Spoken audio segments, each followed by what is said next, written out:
Bismillahirrahmanirrahim. Assalamualaikum warahmatullahi wabarakatuh. Puji syukur kehadirat Allah Subhanahu wa Ta'ala yang telah memberikan kita kesehatan dan kesempatan, khususnya bagi kami untuk menyelesaikan tugas ini. Tak lupa pula kita kirimkan sholawat kepada Nabi Muhammad SAW. Kami dari kelompok 3 akan mempresentasikan materi yang berjudul model pembelajaran kooperatif learning. Kami beranggotakan 13 orang, yaitu Sri Indah Rahayu, Ihwani Fattah, Syamsinar, Sri Ageng Rizky, Akmal Bahri, Muhammad Asgaf Jasman, Syahrul Ramadan, Rita, Nurul Hikmah, Nurmila, Isra Diwanti, dan saya sendiri Nurdiana. Adapun agenda pembahasan yang akan dibahas kelompok kami yaitu pengertian model pembelajaran kooperatif learning, proses pembelajaran kooperatif learning, tujuan model pembelajaran kooperatif learning, dan yang terakhir yaitu prinsip pembelajaran model kooperatif learning. Baiklah, selamat menyaksikan paparan materi dari kami. Pembelajaran kooperatif. Pembelajaran kooperatif dikenal sebagai pembelajaran secara berkelompok. Akan tetapi, belajar kooperatif lebih dari sekedar belajar kelompok atau kerja kelompok. Dalam belajar kooperatif, ada struktur dorongan atau tugas yang bersifat kooperatif, sehingga memungkinkan terjadinya interaksi secara terbuka dan hubungan yang bersifat interdependensi efektif di antara anggota kelompok. Cooperative learning juga dapat diartikan sebagai suatu struktur tugas bersama dalam suasana kebersamaan di antara sesama anggota kelompok.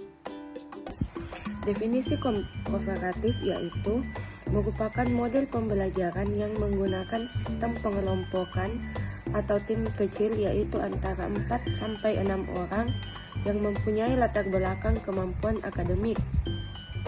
Adapun menurut pendapat Agen and Kauhak, yaitu pembelajaran kooperatif merupakan sebuah kelompok strategi pembelajaran yang melibatkan siswa bekerja secara berkolaborasi. Selanjutnya, adapun menurut Rianto mengatakan hakikat pembelajaran kooperatif adalah metode pembelajaran yang dirancang untuk melatih kecakapan akademis. Sunderland Hans, cooperative learning adalah suatu pembelajaran dengan menggunakan cara pendekatan atau strategi khusus untuk memberi dorongan kepada peserta didik agar bekerja sama selama proses pembelajaran.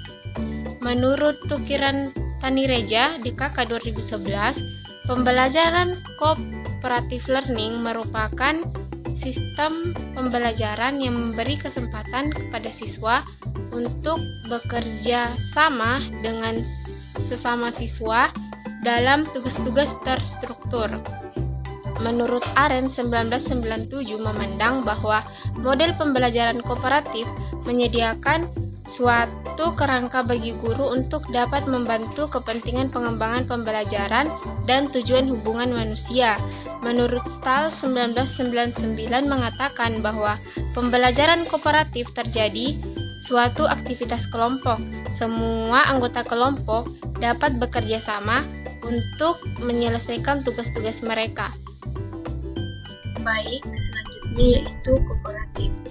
Model pembelajaran kooperatif ini sangat cocok untuk menumbuh dan menstimulasi akal subjek didik agar turut berpikir dan menemukan gagasan-gagasan kreatif. Sisi lain juga model pembelajaran kooperatif akan mendidik kalbu subjek didik sehingga menjadi peserta didik yang memiliki kecerdasan kalbu atau kecerdasan emosional. Selanjutnya, ciri-ciri pembelajaran kooperatif. Yang pertama, terjadi pembelajaran tutor sebaya karena belajar dari teman ke teman lainnya. Yang kedua, saling melakukan pertukaran pendapat sehingga lebih produktif. Yang ketiga, belajar bersama dengan kelompok kecil yang membuat lebih aktif. Yang keempat, keputusan bergantung dari hasil bertukar pikiran antar sesama siswa. Dan yang kelima, ada interaksi tatap muka dan aktif secara pikiran maupun gerakan. Dan yang terakhir, pemahaman dapat diterima dengan baik karena ada pengalaman belajar. Kemudian proses pembelajaran kooperatif, yaitu pertama pembinaan, yaitu tahap pembinaan ini bertujuan untuk mengkondisikan para peserta didik agar mereka siap melakukan kegiatan belajar partisipatif. Kemudian identifikasi, yaitu identifikasi kebutuhan, sumber, dan kemungkinan hambatan yang bertujuan agar siswa termotivasi sehingga tercipta pengetahuan, sikap, dan keterampilan. Kemudian perumusan, yaitu perumusan tujuan belajar kegiatan dalam tahap ini ditandai oleh keikutsertaan peserta didik dalam menentukan dan merumuskan tujuan belajar yang ingin mereka capai melalui kegiatan belajar. Kemudian penyusunan, yaitu kegiatan penyusunan program kegiatan belajar, tujuan agar siswa mendapat pengalaman bersama dalam mengupayakan memilih, menyusun, serta menetap program kegiatan belajar. Kemudian yang terakhir yaitu pelaksanaan. Pelaksanaan kegiatan pembelajaran ditandai dengan keterlibatan siswa dalam pengolahan proses pembelajaran sebagaimana telah disepakati bersama, tetapi tetap dengan bimbingan guru. Ada beberapa tujuan penting dari model pembelajaran kooperatif ini, terkhusus untuk siswa itu sendiri, seperti keberhasilan individu, yaitu dengan terciptanya situasi yang mengharuskan sebuah keberhasilan, tapi keberhasilan ini ditentukan dari kelompok, yang artinya keberhasilan ini dapat tercipta dari tiap-tiap individu yang berhasil dalam bertanggung jawab dalam kelompoknya. Berikutnya yaitu peluang untuk saling bersosial, untuk saling mengenal, peluang untuk saling mengembangkan skill dalam kelompok dengan menerima perbedaan yang ada. Berikutnya yaitu peningkatan akademik, di mana hal ini jika siswa dalam kelompok tersebut memiliki kemampuan lebih, maka akan menjadi narasumber untuk temannya dan diharapkan penyampaiannya dan penangkapan dari siswa lainnya lebih mudah untuk diterima. Kemudian yaitu pengembangan keterampilan, terkhususnya pada keterampilan bersosial yang saling berdiskusi, saling menanggapi, dan saling bekerja sama, serta skill-skill dan kemampuan lainnya.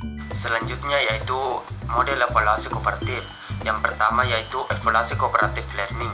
Pada sistem ini menganut pemahaman homini Koslus, yaitu menekankan untuk saling bergantung. Pada sistem ini, kerjasama merupakan kebutuhan yang sangat penting. Penilaian pada sistem kooperatif learning diantaranya adalah tanggung jawab pribadi dan kelompok. Yang kedua yaitu evaluasi individu. Pada model evaluasi individu, siswa belajar melalui pendekatan dan kecepatan sesuai dengan kemampuan yang mereka miliki sendiri. Peserta didik tidak bersaing dengan siswa lainnya, melainkan bersaing dengan dirinya sendiri. Dan yang ketiga yaitu evaluasi kompetisi.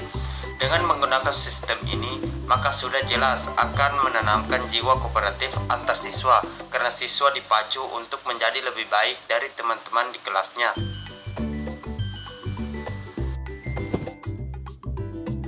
Prinsip yang membedakan dengan kerja kelompok, yaitu ada 5. Pertama, positif interdependent, yaitu hubungan timbal balik yang didasari adanya kepentingan yang sama atau perasaan anggota kelompok. Kedua, interaction face to face, yaitu interaksi yang langsung terjadi antara siswa tanpa adanya perantara. Ketiga, tidak adanya penonjolan kekuatan individu, yang adanya hanya pola interaksi dan perubahan yang bersifat verbal di antara siswa. Keempat, adanya tanggung jawab pribadi mengenai materi pelajaran dalam anggota kelompok, sehingga siswa termotivasi untuk membantu temannya. Poin kelima, meningkatkan keterampilan kerjasama dalam memecahkan masalah atau proses kelompok, yaitu tujuan terpenting yang diharapkan dapat dicapai dalam model kooperatif adalah siswa belajar keterampilan, belajar sama dan berhubungan.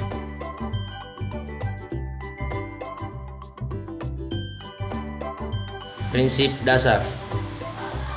Yang pertama, setiap anggota kelompok siswa akan dievaluasi hasil belajar yang didapatkan. Yang kedua, setiap anggota kelompok siswa berbagi kepemimpinan dan membutuhkan keterampilan untuk belajar bersama selama proses pembelajaran. Yang ketiga, setiap anggota kelompok siswa akan diminta bertanggung jawab secara individual atas materi yang ditangani dalam kelompok kooperatif.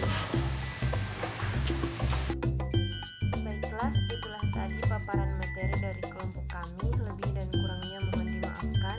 Wassalamualaikum warahmatullahi